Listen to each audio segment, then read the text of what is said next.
Kita bisa memahami bahwa ternyata semua isi kehidupan kita ada di sini. Silakan kalau tidak percaya, kita cek. Bahkan kita dari sejak mulai terlahir sampai kita wafat, sampai pasca wafat, itu semua diinfokan di sini. Dan silakan bandingkan dengan kitab apapun yang ada di muka bumi sampai dengan saat ini. Tidak akan ada yang pernah seperti Al-Quran.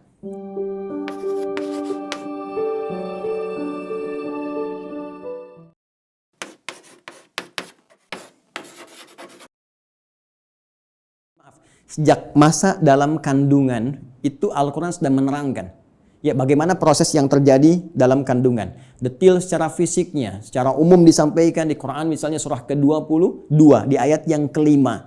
Bahkan pergerakan janinnya secara umum, ya dari mulai kandungan lemah ke berat, sampai diisi apa doa yang harus dibacakan, apa yang harus dilakukan supaya nanti bayinya terlahir dalam keadaan baik. Disebutkan di Quran surah ke-7 ayat 189.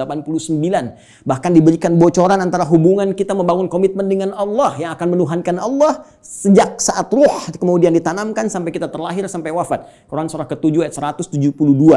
Ketika terlahir, apa yang pertama kali diberikan oleh seorang ibu? ASI pun diberikan dengan tegas langsung. Ya, di Quran surah kedua ayat 233, wal walidatu yurdina auladahunna haulaini kamilaini. Ya, bapaknya dikasih, nih, ini tugas pokok bapak yang baru punya anak. Ini yang harus dikerjakan, ini ibu yang harus dilakukan. Ya, kemudian bergerak dari situ, diberikan pendidikan dini supaya membangun kedekatan dengan Allah, baik terhadap kedua orang tua, punya akhlak yang mulia. Quran surah ke-31 dari ayat 13 sampai dengan ayat 19-nya. Dari situ dia mulai belajar bagaimana cara belajar yang baik, bagaimana memahami, bagaimana bisa kembali mengajarkan itu kepada masyarakatnya. Quran surah ke-9 ayat ke-122. Kemudian diberikan sifat, jangan sampai dia belajar lupa dengan Tuhannya, harus seimbang antara iptek dengan imtaknya. Itu ada di Quran, teman-teman sekalian, di surah Al-Mujadalah, ya. Di ayat yang ke-11, kemudian setelah itu dia berkembang lagi. Ya, dia mencari lagi. Kadang-kadang ada yang pergi ke tempat lain, mengenal suasana yang berbeda, bertemu dengan orang banyak, bersuku-suku, bisa merantau ke berbagai tempat. Quran surah ke-49, ayat yang ke-13. Setelah itu tiba-tiba dia mengenal seseorang ya untuk mendapatkan pasangannya. Boleh, karena setiap kamu dicipta berpasangan. Quran surah ke-51 ayat ke-49. Bagaimana mengenal pasangannya? Diarahkan oleh Allah. Hei, jangan lama-lama. Kalau sudah kenal, lamar dia. Berikan ya bagian yang terbaik untuk maharnya. Quran surah ke-4 ayat ke-4. Lakukan pernikahan. Quran surah ke-30 ayat ke-21. Bahkan saat akan menikah pun dijelaskan oleh Allah. Nanti kamu belajar dulu di rumah tangga supaya nggak kaget. Ini tugasmu laki-laki begini, tugas perempuan begini. Quran surah ke-4 ayat 34. Bahkan kalau ada persoalan begini cara menyelesaikannya sampai di ayat ke-35-nya. Kemudian diberikan tugas, ayah, kamu akan mulai mencari nafkah. Begini cara mencari nafkah yang standar. Quran surah kedua ayat 168. Kalau kamu ingin cepat, baru bergerak sedikit, rezekimu diberikan keberkahan. Quran surah kedua ayat 172. Kalau kamu belum bergerak, mengamalkan amalan ini, Allah berikan kemudahan rezeki kepadamu. Quran surah ke-7 ayat ke-96. Tapi jangan khawatir, ketika engkau bisa mensyukuri semua nikmat itu akan tambah nikmatnya. Quran surah ke-14 ayat ke-7. Tapi kamu jangan lupa, kamu bekerja mungkin akan mengalami tantangan. Ada yang tidak suka, ada yang akan menyingkirkan, menyungkurkan, ada tantangannya.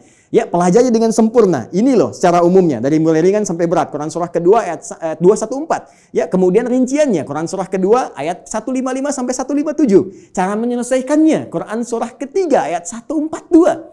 Kalau kamu bekerja, kamu lelah, tiba-tiba kemudian kamu sakit, merasa nggak enak, nyaman, ada zikir Nabi Ibrahim, Quran surah ke-26, ayat ke-80.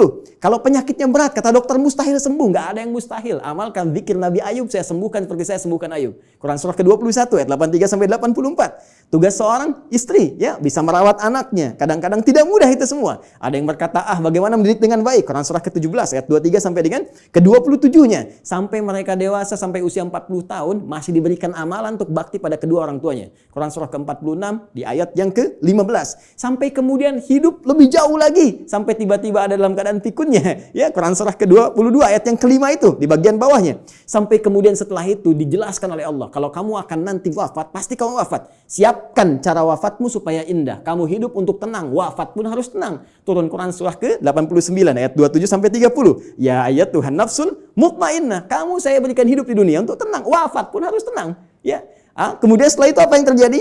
Anda akan mengalami situasi di alam kubur, dijelaskan lagi. Ya, bahkan jelas. Afala ya'lamu idza bu'thira fil kubur. Setelah itu disampaikan situasi di dalamnya. Bisa kamu siapkan sejak di dunia.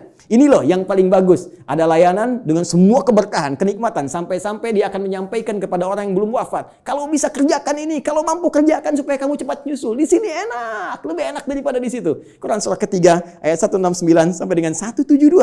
Bahkan setelah itu terjadi apa? Dijelaskan lagi. Teman-teman sekalian, muncul surah Al-Qiyamah surah ke-75. Setelah itu dijelaskan lagi, ya mau masuk kemana? Ini yang masuk ke surga, ini turunannya. Surga bersama Rasulullah, Quran surah ke-4 ayat 69. Di taman surga, Quran surah 51 ayat 15 sampai dengan ke-23. Surga yang seluas langit dan bumi, Quran surah ke-3 133 sampai dengan 134. Surga yang kelas biasa tapi nikmat, Quran surah ke-2 ayat ke-25. Supaya kita membawa persiapan untuk mendapatkan itu semua.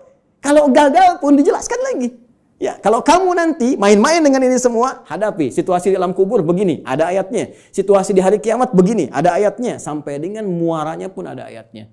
Karena itu, kalau Anda tidak percaya, silahkan cek. Cuma dalam Al-Quran, semua kegiatan kita diatur dengan sempurna.